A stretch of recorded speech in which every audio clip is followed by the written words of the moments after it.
nouveau délégué interministériel, a été nommé en novembre 2014. Et nous avons pris nos fonctions, donc toute l'équipe de la DILCRA, le 12 janvier 2015, sans rapport avec ce qui s'était passé, et donc avec les événements de Charlie Hebdo. Mais avec ce dossier quand même à gérer, puisqu'on arrivait, et donc on devait rédiger notre plan d'action suite à ces événements. Voilà sur l'histoire de la DILCRA. La DILCRA a été sous l'égide du ministre de l'Intérieur. Elle est maintenant sous l'autorité du Premier ministre, d'où l'annonce du plan par Manuel Valls et pas par le ministre de l'Intérieur.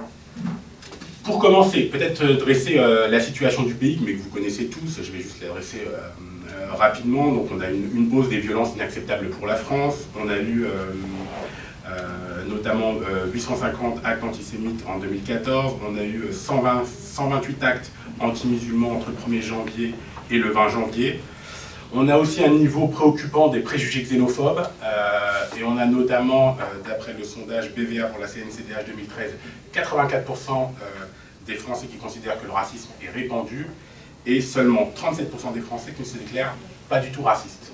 Et on pourrait rajouter un point, parce que c'est l'un de nos dadas, et ça va être l'un de nos axes de travail, un axe important de travail pour nous, c'est le déferlement de haine sur les réseaux sociaux, et notamment les plateformes vidéo et le web en général. Tout d'abord, le premier axe, c'est une mobilisation citoyenne contre le racisme et l'antisémitisme. Donc on va travailler, nous, sur une communication un peu plus importante. On a renforcé les équipes de la DILCRA, et on espère qu'elle sera plus connue que ce qu'elle a pu l'être avant notre arrivée. On va essayer de décliner des plans au niveau territorial. Voilà. Et enfin, il y a l'idée aussi sur cette idée de mobilisation, d'y voir un peu plus clair sur les associations qui œuvrent sur la question du racisme et de l'antisémitisme, et de pouvoir labelliser des associations de terrain qui ont un réel ancrage terrain, qui ont un réel travail sur le terrain, et qui ont un discours qui est clair vis-à-vis des notions de racisme et d'antisémitisme.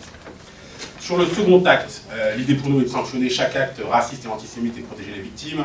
Donc là, c'est plutôt de la loi, mais dans la loi, il y a ce qu'évoquait tout à l'heure Samuel Thomas, et notamment l'action de groupe, auquel on tient, qu'on va soutenir et qui devrait voir le jour très prochainement.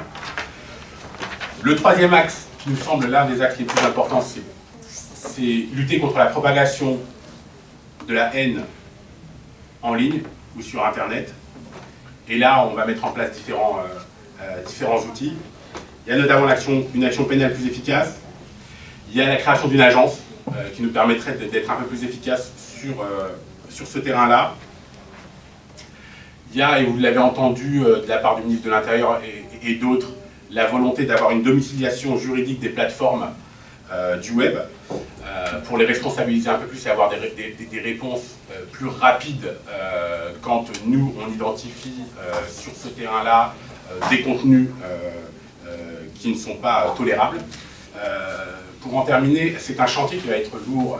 Nous, on n'a pas de solution,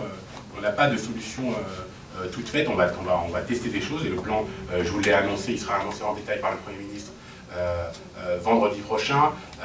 On est conscient d'une chose, c'est qu'on ne pourra pas faire tout seul, et qu'il faudra qu'on fasse avec les citoyens et les structures existantes qui travaillent sur ces thématiques-là. Et on est conscient aussi d'une chose, c'est qu'il va falloir qu'on redonne des moyens sur ces territoires-là. Donc pour tout ça, on a réussi à obtenir un financement qui sera de l'ordre de 100 à 150 millions sur 3 ans là-dessus, et dont 40 à 50 millions d'actions nouvelles.